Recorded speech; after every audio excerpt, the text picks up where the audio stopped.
Broadcasting live from the Business RadioX studios in Atlanta, Georgia, it's time for Coach the Coach Radio. Brought to you by the Business RadioX Ambassador Program, the no-cost business development strategy for coaches who want to spend more time serving local business clients and less time selling them.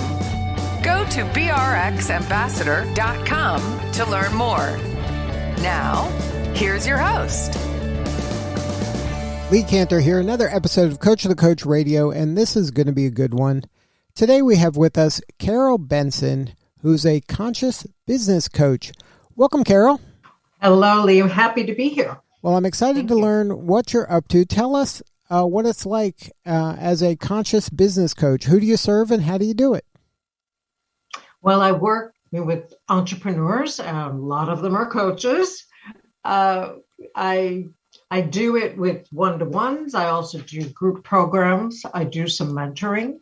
And of course, speaking to groups. I love that. And of course, way back when we used to do retreats, right? So maybe one day soon we'll have them again for pretty high level, intimate groups where it's all about transformation. So now in your work, what is the challenge that your clients are having before they spend time with you? Well, what I find is that oftentimes people are doing what they're doing just because it's comfortable, although they know they're stuck.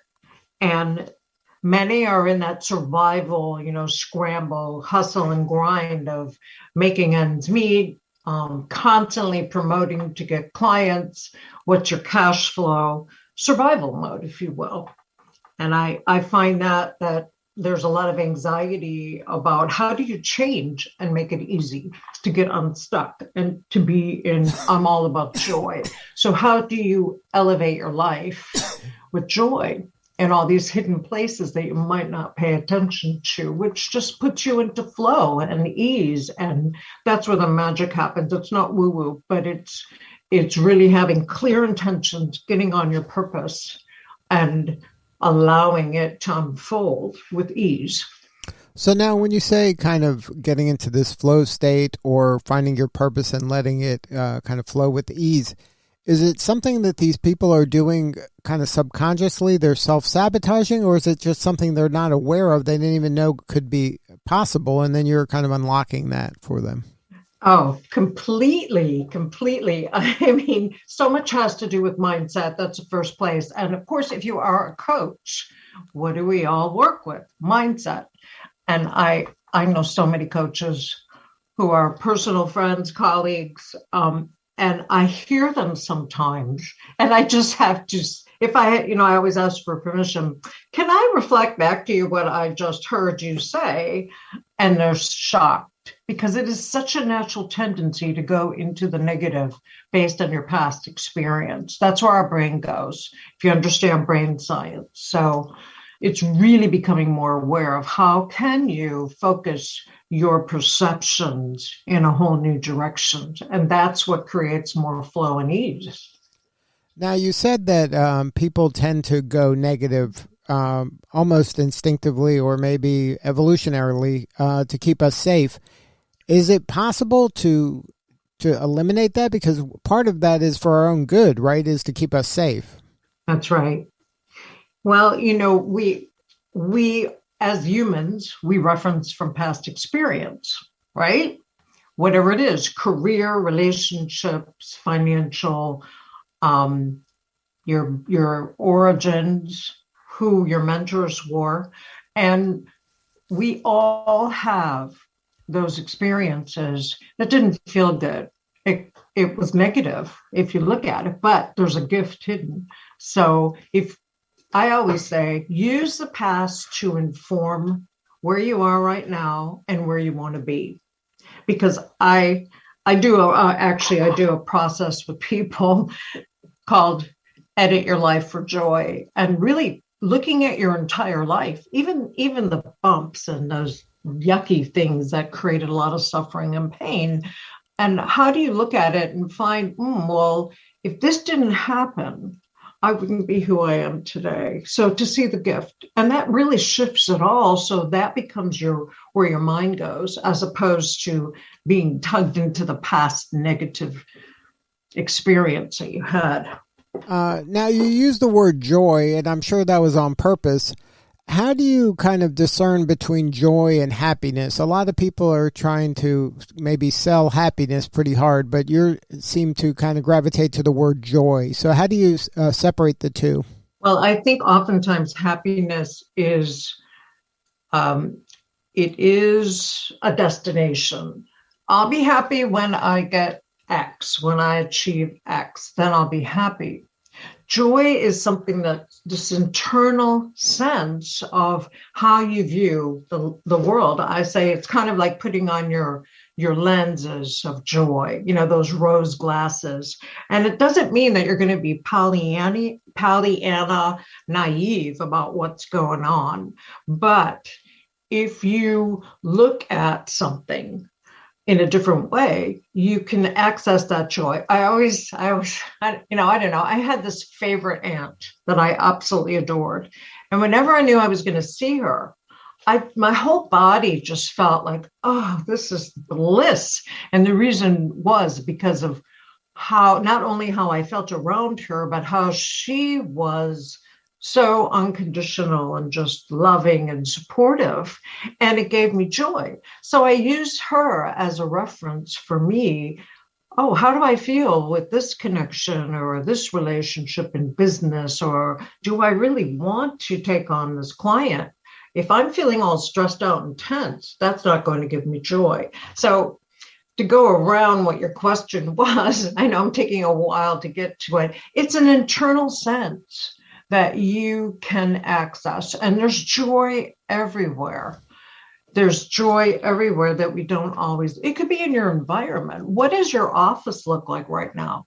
Is it chaotic and messy? So when you walk in, your whole body, your whole nervous system just goes into like stress and contraction. Or when you walk into it, do you feel relaxed? Like, oh, this is my place. This is my haven. This is my little cave that I'm working in right now. And it feels good. I feel energized. That access joy. There's just different ways, but it's a sense inside that you can access anytime. It's not always a destination or a goal like happiness can be attached to. Now, let's give our listeners maybe some counsel when it comes to dealing with the chaos of the pandemic that hopefully is on the way out, and there can be some sense of getting back to the way things were. Is there any advice you would give somebody who is feeling overwhelmed, that is trying to put up a good front and be positive, and to focus on all the good stuff, but that just seems like it's a kind of a never-ending train of kind of chaos around them, that even no matter to their best efforts, they're trying to live this purposeful life, this fulfilling life, but their resilience is being tested? One thing that I learned long ago, when my resilience was really being challenged, is that, and that's when I lost everything. So when this pandemic happened, I thought, okay, I have the economic financial history of losing multi-million-dollar businesses and everything. So this is now just a health issue. So I thought, okay, I can do this. I can get through it, even though it was not an easy time for anybody. But I found more than ever that daily morning foundation that I give myself, call it morning practice, call it daily ritual, whatever you want to call it, but it encompasses several parts. One is I do not look at my phone for a good hour and a half to 2 hours in the morning. And I get up earlier, so I don't have to. I give myself a digital break. I don't jump into the social media. That's really part of the foundation I give myself. I meditate I exercise, and I mix up the exercise. So it's not always the same thing. It doesn't get boring and tedious. And no one's been going to the gym. So go outside. Even if it's raining, go walk outside and look at your surroundings. Stay present with nature. Let nature reset your nervous system. So you have nature, you have movement, you have walking, exercise, new learning. Activate your brain. If there's something you want to learn, do you want to learn a new language? Spend 20 minutes during that time that's yours in the morning to practice a new language, or read a book to learn new tools or strategies. Listen to a podcast, something to activate your brain. And of course, hydrate yourself, and put good foods and nutrition in your body. And then what happens is you are so well equipped for whatever the day brings you. I find if I skip my morning time, that foundation, my day changes. It's not as smooth. If conflicts happen, if there's always uncertainty, people may schedule, you think your day is going to look like one way and it turns into something else. But I find that the more calm I am inside of myself, it's like, oh, no problem. That's my mantra. Whatever shows up, no problem. And that is my one piece of this, is like the golden gem for everyone. If you are a coach, an entrepreneur, take care of yourself first. Then you can best serve the people that you are working with. And when you're working with I don't know. When you're working with your clients, do you help them form this daily practice, this daily routine that can be that foundational element that gets their day off to a productive start? I do. And it's amazing the feedback I get from clients who come back to me and they say, I usually, they'll say things like, I always put everyone first. I didn't put myself first. And now that I've started doing it, even their relationships with their partners, much easier, because they're nourished from the inside out.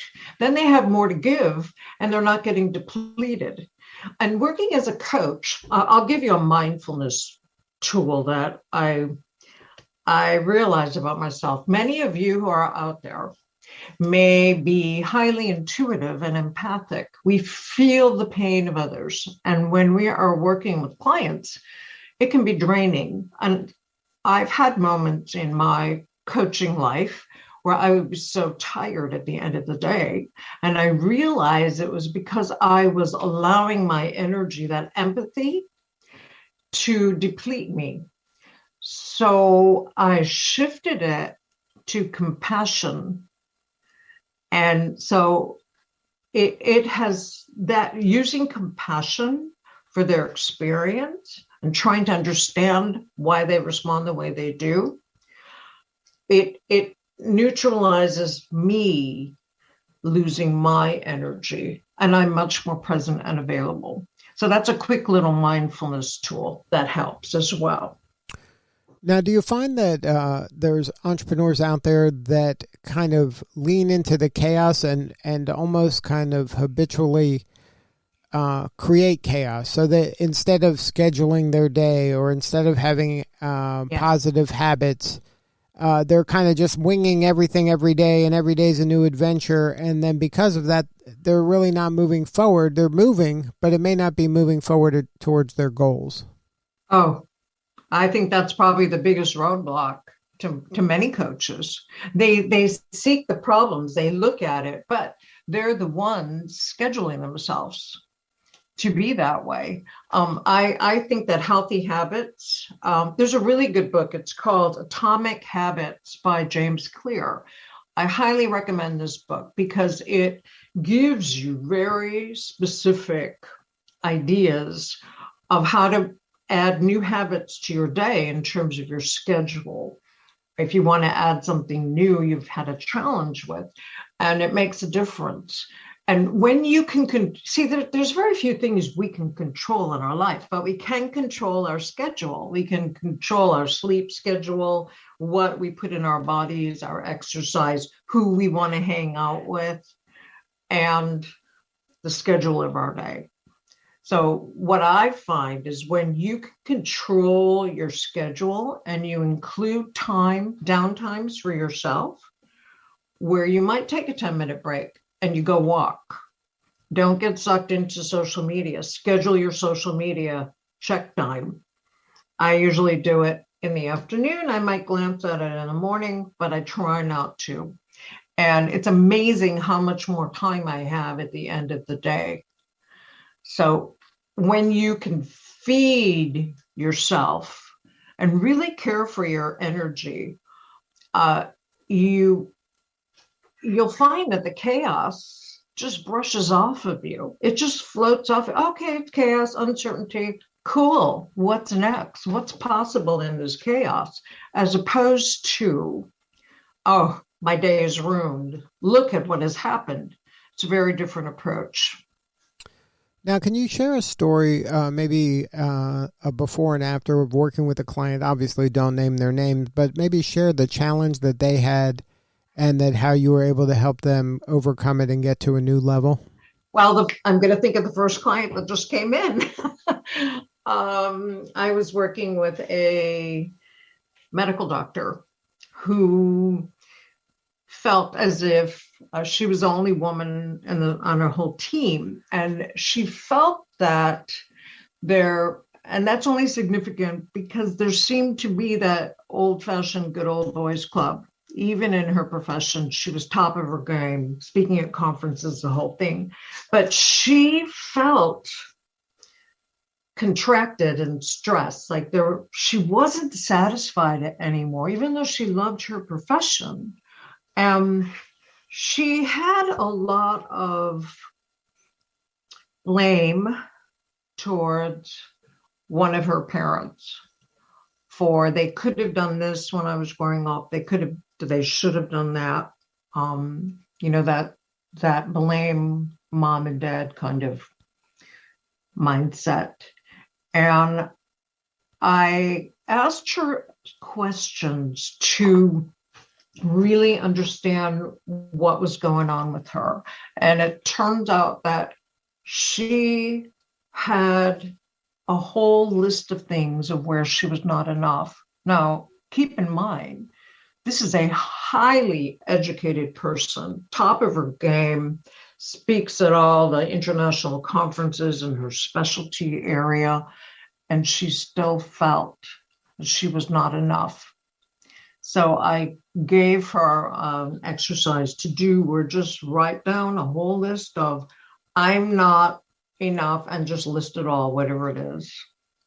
And the next time, and she checked in with me, she sent it to me, shared it with me.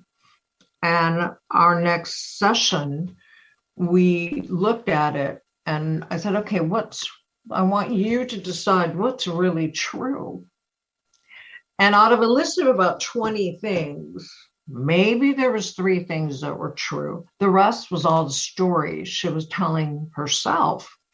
And what was uncovered for her is that her heart was really impacted by all the blame and becoming defensive and having to be the best at everything. She was a perfectionist and had to be top of the game, highly competitive. So when she identified that about herself, a very interesting thing happened because we were on a Zoom call. I could see her shoulders drop. Her whole body shifted. She had this huge smile on her face. And she just looked at me and she said, oh, I've got it. And I took her through forgiveness processes about her one parent that she was really having a hard time forgiving. And the change in her was immediate. And from that moment, I helped her identify more of her purpose, which was keeping her specialty area as a physician and putting it into a coaching or a teaching model for parents with children. And I've been watching her for the last year. What she is doing is phenomenal. I'm so proud of her. And she's still working as a physician, but she's delighted and enjoy because she's doing her purpose. She discovered what was in her way through us working together. So it was like this flower just blossoming. So wow, that's a really amazing story, powerful story. And it shows that a lot of times the answer is within you. And it kind of stares you in the face a lot of times, and you just have to kind of see it. That's all. Yes. Well, everybody has blind spots. And when you're really working with someone who they don't have their own agenda for you, but they allow what is inside of you to naturally unfold, and you elicit it so that they can elevate their life and into a more aligned, purposeful existence where they do have that joy and happiness and meaning in all areas of their life. So, yes. Well, coaching is great. Yeah, well, it's amazing work, Carol. It was an amazing story, and your expertise and your knowledge in this space is just phenomenal. And if somebody wants to learn more, have a conversation with you or somebody on your team and get unstuck, is there a website they can go to? Yeah, my website should be up. There's been some glitches, with when I have my assistant, my web person, she's been having some issues, but it's Carol, Carol, Benson, Benson, MA for masters.com. So that's Carol Benson, MA.com. And if you're on LinkedIn, feel free to connect with me. I actually do look at my LinkedIn messages. That's another way to connect with me. So it's been really a pleasure. I love these questions, and I'm happy. If anyone has specific things that they've been struggling with, I'm happy to schedule, 15-minute call or whatever and just support you in any way, or guide you or point you in the right direction. So I'm happy to be available for that. It would be a delight, actually. Well, thank you for that generous offer. Again, Carol Benson, carolbensonma.com is the website. Connect with her on LinkedIn at Carol Benson. And thank you for sharing your story today. You're doing important work, and we appreciate you. Thank you so much, Lee, for having me. All right, this is Lee Cantor. We'll see you all next time on Coach the Coach Radio.